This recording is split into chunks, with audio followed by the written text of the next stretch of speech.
Hello everyone, welcome to another important video, and this video is very important for understanding the fundamentals, basic concept of clinical research. So when it comes to clinical research, you would have heard the term side effects, but the technical term for the side effects related to a drug is the adverse event or the adverse drug reaction. And it is very important for you to understand what exactly are adverse event, what is adverse drug reaction, and how that is linked to the causality in clinical research. Without further ado, let's understand.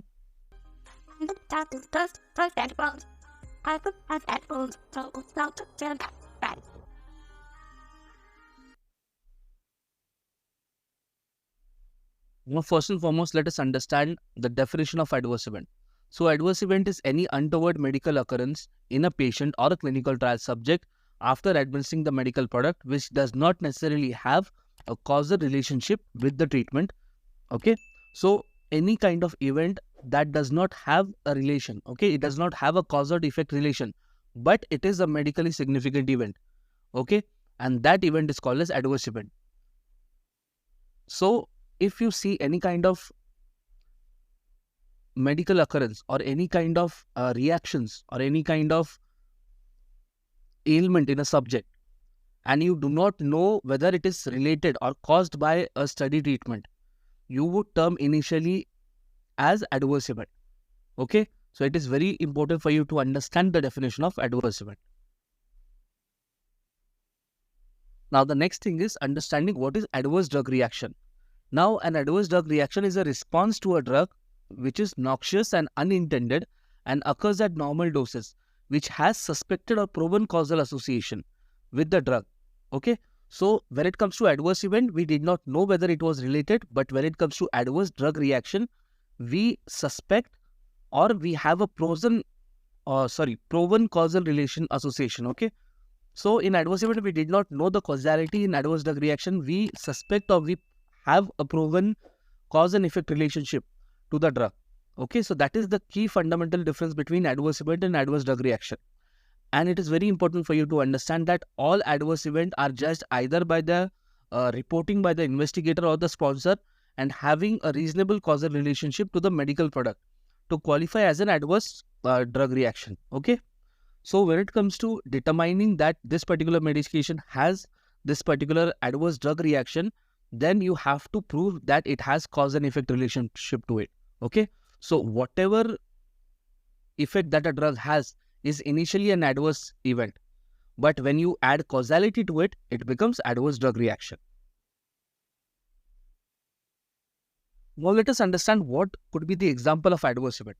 So adverse event can include any kind of responses such as any unfavorable or unintended sign or symptoms or disease. Okay, so which we do not expect. So that is an adverse event. If we have any worsening of pre-existing illness, if the subject was having headache and if it intensifies, then again that could be termed as adverse event.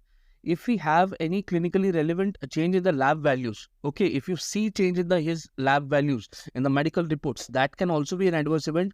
Or if you suspect a drug reaction, then that suspicion can also be added to the adverse event. If there is any study procedure related to the injury, if you are giving an insulin injection and if you cause redness or swelling at the skin area where the injection was given, even that is an adverse event. And any accidental injury caused to the subject during the clinical trial, that is also an adverse event. Whether or not it is related to the drug, that is determined by causality, but initially it is an adverse event. And it is very important for you to understand that all kinds of AE reported, okay, all kind of AE should be reported in the clinical trial, should be captured in the source, irrespective of its relation to the study drug or not, and whether it is significant or not, because you do not know the causal relationship yet. Okay, it is possible that in future you can determine the causality if we have collective cases of a particular adverse event after taking a particular medication. But it is very important at the fundamental level that you report all kind of adverse event. And being a clinical research professional or pharmacy professional, it is very important for us to ensure that we report all this adverse event and we are very careful about the AE reporting.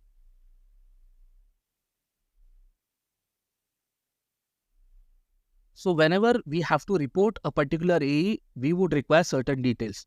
And that details can be, first we determine the term of adverse event, when the term started, that is onset date, what was the severity, whether it was related to a drug or not, what was the outcome, whether it is resolved or ongoing, what was the date of recovery if the subject has recovered, what was the action taken, did we give any kind of medication to resolve that adverse event, and whether that adverse event lead to discontinuation of the study participant, and whether that adverse event can be classified as serious, because if it is a serious adverse event, then that is an SAE. Okay, that is the term which is serious adverse event, and that has a medically significant impact.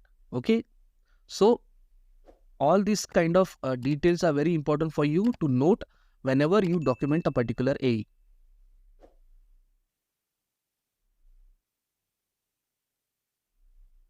Now, once we have the AE documented, it is very important for you to grade that AE. And as per CTCAE criteria version 5.0, that is common terminology criteria for adverse event reporting, we grade adverse event from grade 1 to grade 5, where grade 1 is mild. When it comes to mild, we have asymptomatic or mild symptoms, okay, which are interventional and not indicated. When it comes to grade 2, we have moderate symptoms, which are minimal, non-invasive.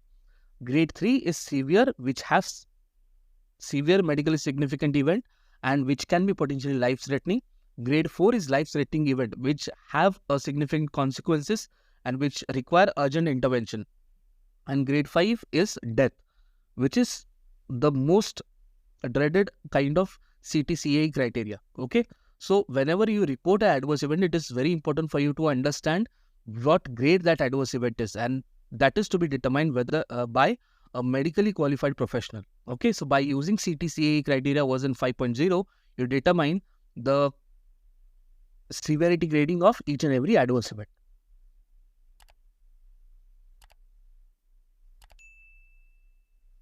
Now, when it comes to AE, it is also very important for you to report the outcome of the AE, whether the subject has recovered, whether he is recovering or recovered with a sequelae or a treatment, and whether that is recovering or resolving.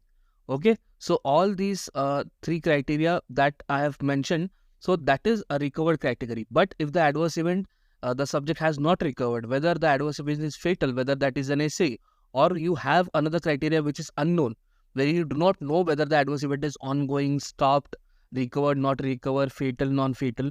So there are 6 significant categories of adverse event outcome reporting, and that also needs to be documented when it comes to AE reporting.